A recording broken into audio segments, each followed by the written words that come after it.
The Manoa Cottage house here in the heart of Manoa, tucked away. I never even knew it was here. This is such a gem and a really amazing place for a lot of people.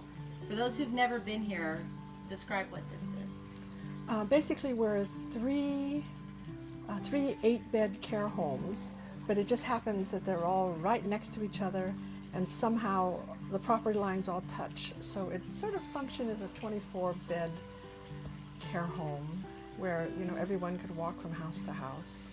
And we make good neighbors. We don't have barking dogs or screaming children, and we're in bed by 8 o'clock. And what types of residents do you have here? We have residents from walking independently, slowly, to totally bedridden. So once they get here, they could stay forever. So tell me some more about what you do in working alongside of your mom. I am mostly in charge of the operations, so where my mom has this wonderful vision about caring for the elderly, I am in charge of the details that turn that vision into a reality for our residents. And you studied and were working as an engineer when you sort of took a detour and began this new career. How did that all happen?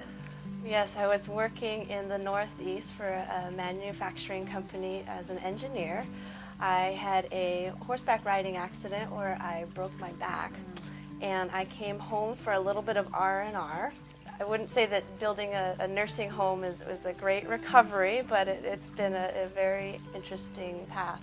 How would you describe what it's like to be a resident here? At first, nobody wants to come to a care home. And then the families are feeling guilty that they've put their mother or father in a care home.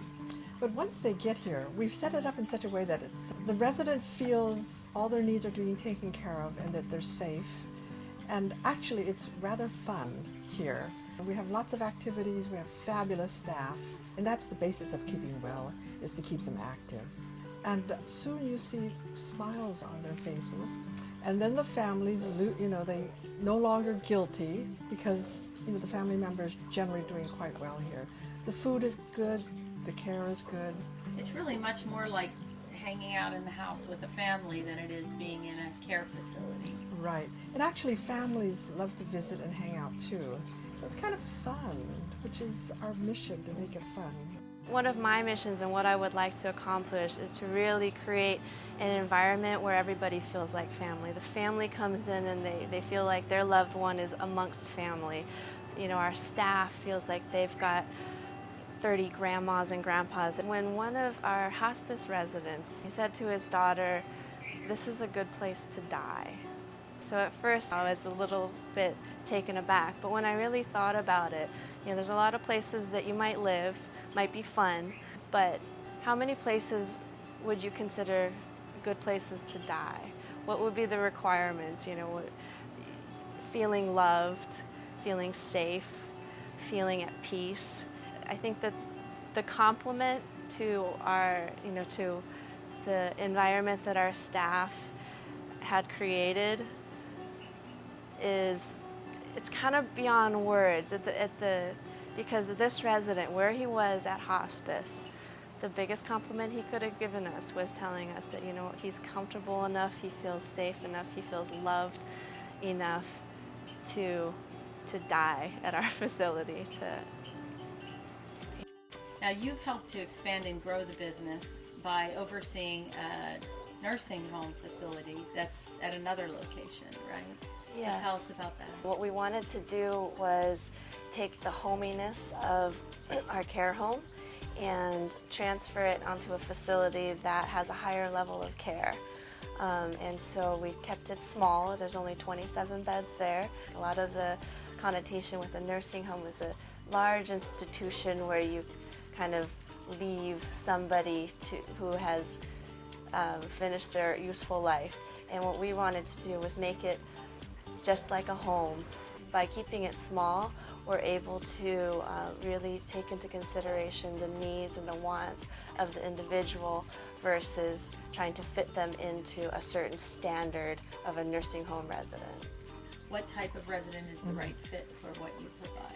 Usually when they're at home, there's one caregiver But I don't know how one caregiver can do it because we need 30 caregivers here, over a 24-hour period to take care of their needs. We are able to care for a large breadth of needs in the elderly population. And our new facility, the skilled nursing facility, we're actually focusing and specializing in Alzheimer's and dementia. So a lot of our staff has special training for how to deal with the challenging behaviors that come specifically with Alzheimer's and dementia. When I hire my staff, I really go for a lot of compassion for people that really can identify with our residents when they have a grandparent that they have taken care of, and that was part of their motivation for going into nursing. It shows that they really have a heart for what they're doing, and the residents can feel that. I love working in here. Yeah, this is as like my second house, my second home. I miss my parents as well. I did not take care of them, so I love taking care of caring and giving them to laugh. Ever since I came in the U.S. 10 years ago. And very smiling face I did, and then I like them to laugh and enjoy their happy moments, and I love it. Can either of you describe for me a story or an example of something that's really touched you in your work that you've done here? I have a good story. My husband is a musician, and sometimes to practice, he will go down and play his guitar for the residents. And so he convinced me to do a couple of songs for the residents, and we had a request from one resident for a Hawaiian song. And so we did it, and in the middle of the song, I looked at the resident, and he was crying. He was just bawling. And both of us almost couldn't finish the song because we wanted to break out in tears. It was just so touching, and it was just a pivotal realization that this is why we're here. Small moments of joy that we can really connect with the residents. Those are the kinds of moments that make everything we do worth it. What about you?